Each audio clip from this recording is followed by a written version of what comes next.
everybody, welcome back to the channel. Today we're going to be working on 1980 extended hood Kenworth A model. I need a little bit more room behind the seat, so we're going to be doing a BIghole conversion on it. It's set up a little bit different than a Peterbilt, so we got to do a few custom things, but we're going to make it happen. What was the first truck you guys ever drove? For me, I was 8 years old and I was driving this. How about you let me know down in the comments? So alright, let's get to this, guys.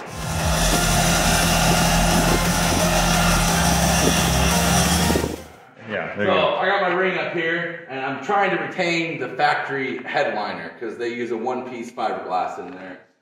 So I'm thinking we're gonna have to cut this down. So in order to do that, I want to get the old ring out of here. So I'm gonna take it out, grind the rivets down, get the old ring out, get this into the inside to see how it looks, and cut her down a little bit and weld it back together. To really drive home why we're doing this, and the factory seat is in here. It's centered right about here on the sleeper ring. So when we cut this out and open it up, we'll be able to slide the seat back so it's almost sitting into the sleeper. So we're gonna get the stack supports out right here and get this factory ring out. So that way I can get the other ring in here and figure out where we need to cut to so we can keep the same location across here so that way the factory one-piece headliner will fit. So we're gonna get to it. All right, so we got most of the rivets out. I'm here to just show you real quick how I do it. Take my cutoff wheel with a flapper wheel on it. Make sure you're using all the proper PPE. Safety harness, so when you're up at this height, and safety glasses. And you just flatten it out a little bit so the drill bit doesn't walk off. Take your prick punch, center it up. Take your drill it out. The head should pop off, you should be good.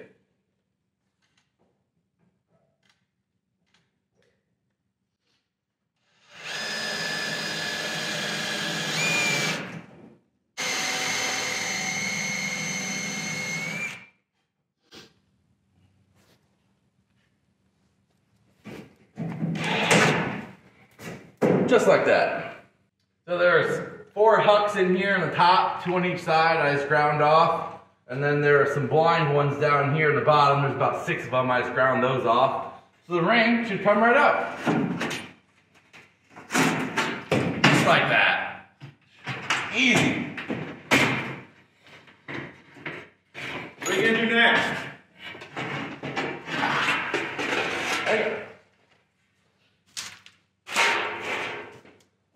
Alright, so next we're going to get the new Peterbilt one in here and see what bracing we have to cut and see how much we got cut off the overall height.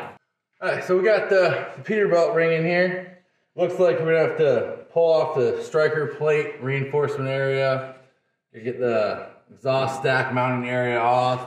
And we're going to have to trim it a little bit to this, which I'm not sure what this brace is called, but as you can see, it goes to the roof cap at the top of the door over here. Anyway, it seems like we're gonna put this sitting right about here, about an inch above the original opening, and that should be good enough for the factory headliner to fit right there. All right, good enough for today, right? Yeah, and we're getting a lot down here at the bottom. It's like 2.5 inches almost. That's weird. Taking it out, huh? Mm-hmm.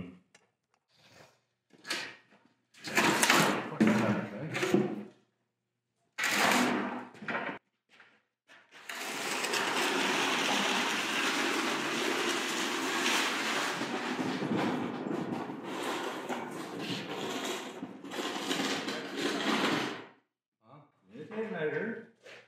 2 tape measures. Why don't you leave one over here? Because you don't want to use 2 tape measures. You might get 1/16 of an inch difference. Oh, whatever. Go from the bottom up like I was.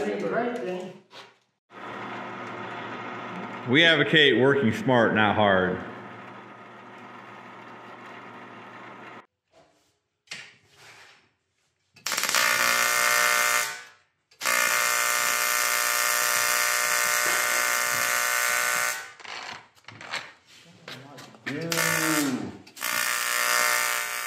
Alright, so we got about 4.5 inches out of each side of the ring. And we got sitting in here. It's going to meet right up with the factory headliner right here, just like I wanted it. So now we're going to straighten up, get it equal side to side. So that way we can mark our hole out and cut it. You want to cut about 1/8 of an inch bigger than what your mark is. So that way the sheet metal doesn't rub on your boot when you put it in. That's kind of important to know. And yeah. So we're gonna cut the hole in this thing and we'll let you know how it goes. I get the ring centered in the back of the cab. I take a Sharpie and I go all the way around the inside lip of it. And then when I take it out and I'm cutting it, I keep my blade on the other side of the line so I leave a little bit of a gap to go all the way around so it doesn't rub the boot ring. How do you mark where the rivets are the hucks are gonna go? When I do the hucks, I pick a random spacing and I just start from the center and work on my way all the way around. Cool. So up here, I'll follow the factory ones, and when I get to the side, I might follow the same spacing as the factory, or I might go a little bit closer together, a little bit farther apart. Cool.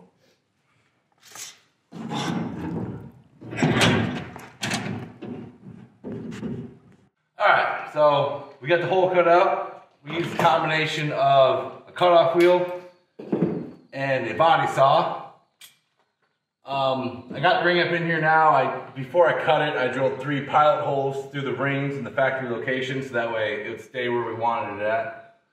I cleaned up a little bit of corrosion behind the brackets, and now I'm going to get them cut down so they can be put back in place. So when putting this ring in, there's 3 brackets on each side of the cab that need to be trimmed up for it to fit in here. So this is the roof cap strengthener, I'm going to call it. This just needs a little sliver cut out right here, and it'll go right up in there against the ring. This is the striker plate reinforcement. You only got to trim a little bit off the end of it, and then I'm going to put an additional rivet in it since we're cutting off one of the holes.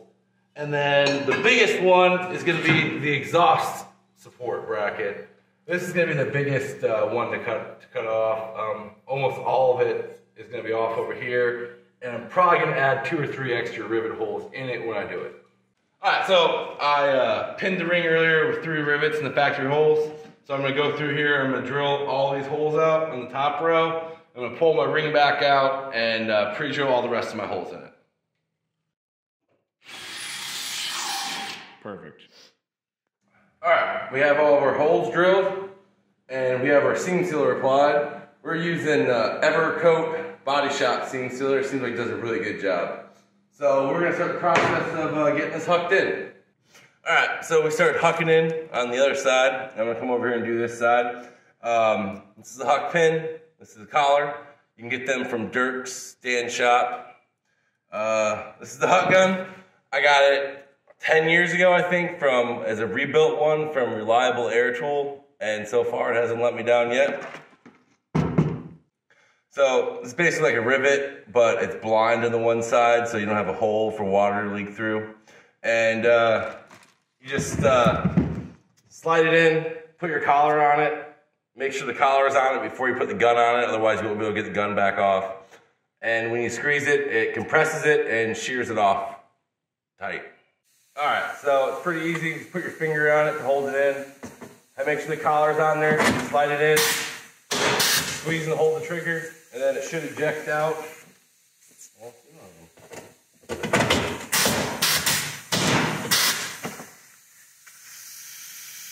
part of the huck that is sheared off. Alright, now that we've shown you that, we're going to go ahead and finish up the rest of these. Alright, so we have our ring hucked in. Right now I'm hucking in our 3 support brackets right here, here. They fit pretty good after we clearanced them. So after this, we're going to start working on the sleeper. Alright, so we got this big hole in the cab done. And we got a few of the other things done in here, the carpet and the seat. And I just wanted to illustrate to you guys why I personally needed to do this. I'm almost 7 foot tall, and I can just barely right now, with the seat into the bunk almost, reach up and be able to push the clutch in easily without hitting on the door or the steering wheel. So now we're going to go and we're going to start working on the bunk. Alright, so we came over here and we got the headliner down. I don't think we can get it out without tearing a whole bunch of other stuff apart or messing it up. Since it's the original one, I kind of rather just try to cut the hole with it in there and see if we can just pull it out then, once the hole's cut. So, how I'm getting this at the same height as the cab is when I pre-drilled the top holes on the other ring, I put 2 pilot holes in here along the huck line, so that way we can at least have it the same height. If the rivets are off a little bit, the measurement of the height will be the same. So we're just gonna put it up here.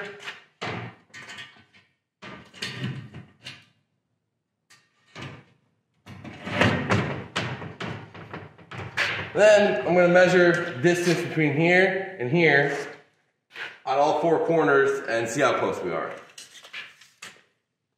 3.5, 3.5, 3.5, almost 3.5. Close enough for me. You got a Sharpie?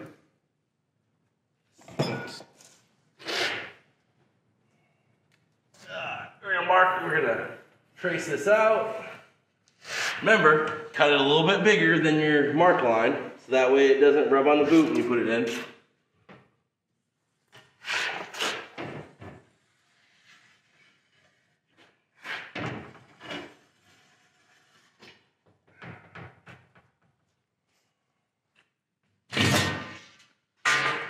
Alright, we're going to go ahead and get this cut out and we'll be back with you. We got our ring cut out. And you guys are gonna run into the same problem that we ran into. And it's down here.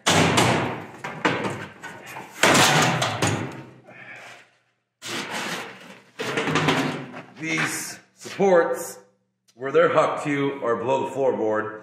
So I wanted to get these off, get the headliner out so we can pull the floor out and get these support braces out. Alright, so we got the headliner out.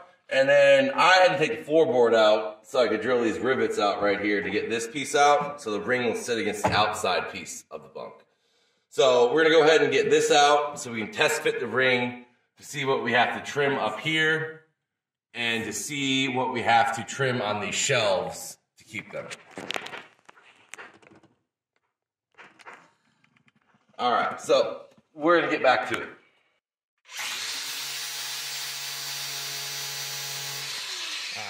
Alright, we got the bottom part of the old ring out down here. All I did was grind the rivets off and center punch them out, and that pulled right out. So next we're going to have to clearance the shelves a little bit. So I'm thinking we're going to grind this rivet off down here, take our body saw and just cut straight along and up here to get this shelf out. And I think the ring will slide right alongside of it. So we're going to get to that. Alright, got the shelves clearanced out with the body saw. It went pretty quick. We're going to mark this and we're going to clearance this out so we can get the ring in there.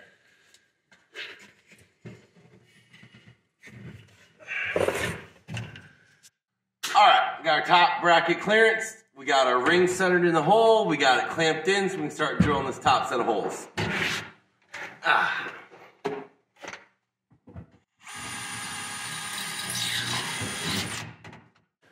Alright, we got our holes drilled for a ring, so just like on the other one, we're just going to seam seal it and huck it in.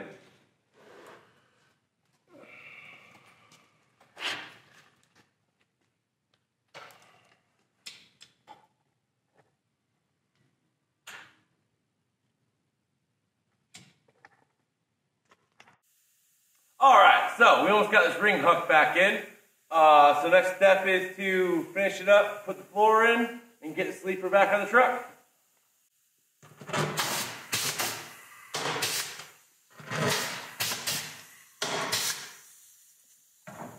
Alright, so we got our floorboard in.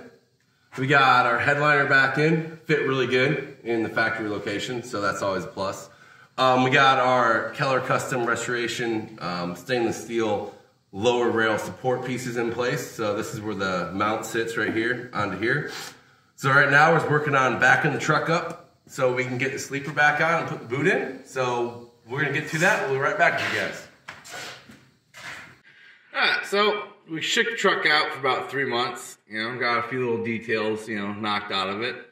I probably wouldn't keep the original headliner level next time I do it. I'll probably just cut out all the way up here so we have a little bit more headroom. This boot sucks. It keeps doing this all over the place. I keep having to shove back in there. So I like Dan Shop, but don't get a Dan Shop boot. Get get an eBay, get like an OEM Peterbilt boot. That'd probably be a little bit better. And just cut it down to length. But besides that, I really do enjoy having the extra leg room, so definitely worth doing. So we appreciate you guys watching. Make sure you like and subscribe. And make sure you leave any comments down below, good or bad. We'd love to hear them. Thanks, guys.